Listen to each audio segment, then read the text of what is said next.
कृष्ण कृष्ण कृष्ण हरे हरे, हरे राम राम राम हरे हरे।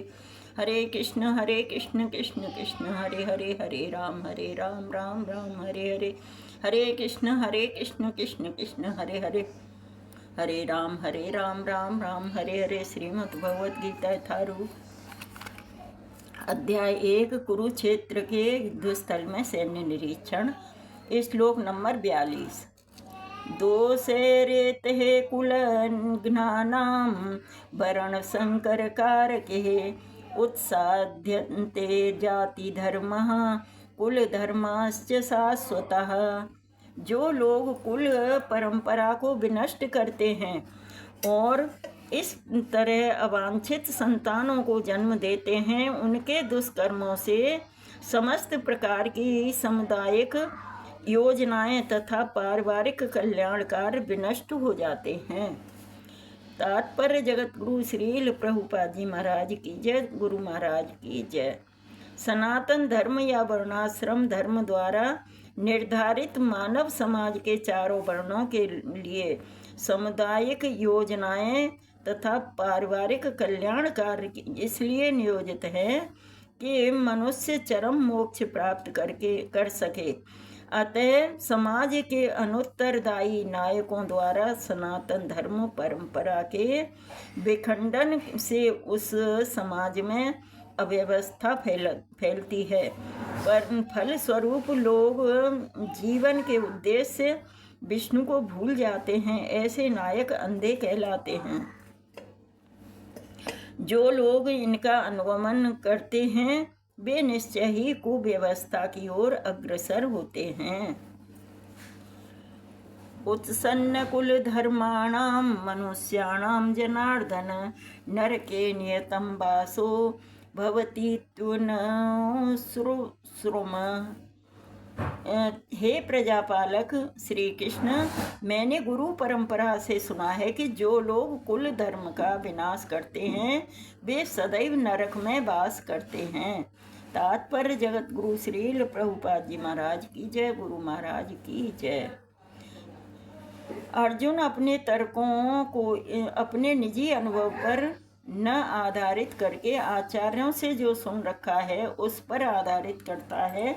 वास्तविक ज्ञान प्राप्त करने की यही विधि है। जिस व्यक्ति ने पहले से ज्ञान प्राप्त कर रखा है उस व्यक्ति की सहायता के बिना कोई भी वास्तविक ज्ञान तक नहीं पहुंच सकता। वर्णाश्रम धर्म की एक पद्धति के अनुसार मृत्यु के पूर्व मनुष्य को पाप कर्मों के लिए प्रायश्चित करना होता है। जो पापात्मा है उसे इस विधि का अवश्य उपयोग करना चाहिए। ऐसा किए बिना मनुष्य निश्चित रूप से नरक भेजा जाएगा, जो जहाँ उसे अपने पाप कर्मों के लिए कष्टमय जीवन बिताना होगा। अहोबत महत् पापम कर्तुम व्यवस्थिता वयम यद्राज्य सुख लोभेन हन्तु स्वजनम उद्धताः। ओ कितने आश्चर्य की बात है कि हम सब जघन्य पाप कर्म करने के लिए उद्यत हो रहे हैं। राज्य सुख भोगने की इच्छा से प्रेरित होकर हम अपने ही संबंधियों को मारने पर तुले हैं। तात्पर्य जगत गुरु श्रील प्रभुपाद जी महाराज की जय। गुरु महाराज की जय। स्वार्थ के वशीभूत होकर मनुष्य अपने सगे भाई बाप या माँ का वध जैसे पाप कर्मों में प्रवृत्त हो सकता है। विश्व के इतिहास में ऐसे अनेक उदाहरण मिलते हैं, किंतु भगवान का साधु भक्त होने के कारण अर्जुन सदाचार के प्रति जागरूक है। अतः वह ऐसे कार्यों से बचने का प्रयत्न करता है। यदि माम प्रतीकारम शस्त्र पाड़यः धार्तराष्ट्रारणे हन्युस्तन्मे क्षेमतरं भवेत्।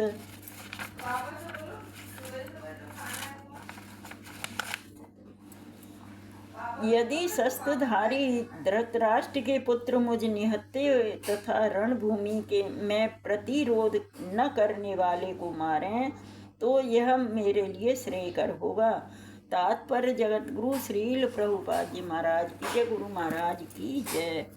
क्षत्रियों के युद्ध नियमों के अनुसार ऐसी प्रथा है कि निहत्ते तथा विमुख शत्रु पर आक्रमण न किया जाए, किंतु अर्जुन ने निश्चय किया कि शत्रु भले ही इस विषम अवस्था में उस पर आक्रमण कर दें, किंतु वह युद्ध नहीं करेगा। इससे उसने इस पर विचार नहीं किया कि दूसरा दल युद्ध के लिए कितना उद्यत है। इन सब लक्षणों का कारण उसकी दयार्द्रता है, जो भगवान के महान भक्त होने के कारण उत्पन्न हुई। संजय उवाच एवमुक्ता अर्जुनः संख्ये रथोपस्थ उपाविशत विसृज्य ससंरं चापं शोकं संविघ्नमानसः। संजय ने कहा, युद्ध भूमि में इस प्रकार कहकर अर्जुन ने अपना धनुष तथा बाण एक ओर रख दिया और शोक संतप्त चित्त से रथ के आसन पर बैठ गया। हरे तात्पर्य जगत गुरु श्रील प्रभुपाद जी महाराज की जय, गुरु महाराज की जय। अपने शत्रु की स्थिति का अवलोकन करते हुए अर्जुन रथ पर खड़ा हो गया था। अब किंतु वह शोक में इतना संतप्त हो उठा कि अपना धनुष बाण एक ओर रखकर रथ के आसन पर पुनः बैठ गया। ऐसा दयालु और तथा कोमल हृदय व्यक्ति जो भगवान की सेवा में रत हो, आत्मज्ञान प्राप्त करने के योग्य है। इस प्रकार श्रीमद् भगवत गीता के प्रथम अध्याय कुरुक्षेत्र के युद्धस्थल में सैन्य निरीक्षण का भक्ति वेदांत तात्पर्य पूर्ण हुआ। बोलो श्री कृष्ण भगवान की जय। तो इस अध्याय में बस यही बताया है कि अर्जुन बहुत भाव विभोर हो रहा है अपने सगे संबंधियों को देखकर। उसने इतना तक निश्चय कर लिया कि अगर जो मुझ निहत्ते पर ही बाण क्यों नहीं छोड़े दूसरे दल के, लेकिन मैं बाण अपने पितामह भीष्म पितामह गुरु द्रोणाचार्य कृपाचार्य और शल्य जैसे मामा पर मैं बाण नहीं छोड़ सकता। मैं इतना मतलब कठोर नहीं बन पाऊंगा। अगर जो मारना है तो आप मार सकते हैं, भगवान से इतना कह रहा है। अब एंड में संजय धृतराष्ट्र से कह रहे हैं कि उसने ऐसा कहकर बाण एक तरफ रख दिया और आसन पर आसीन हो गया। अब देखते हैं आगे क्या होता है। हरे कृष्णा कृष्ण कृष्ण हरे हरे, हरे राम राम राम हरे हरे। श्रीमद् भगवत गीता यथारूप की जय। हरे कृष्णा।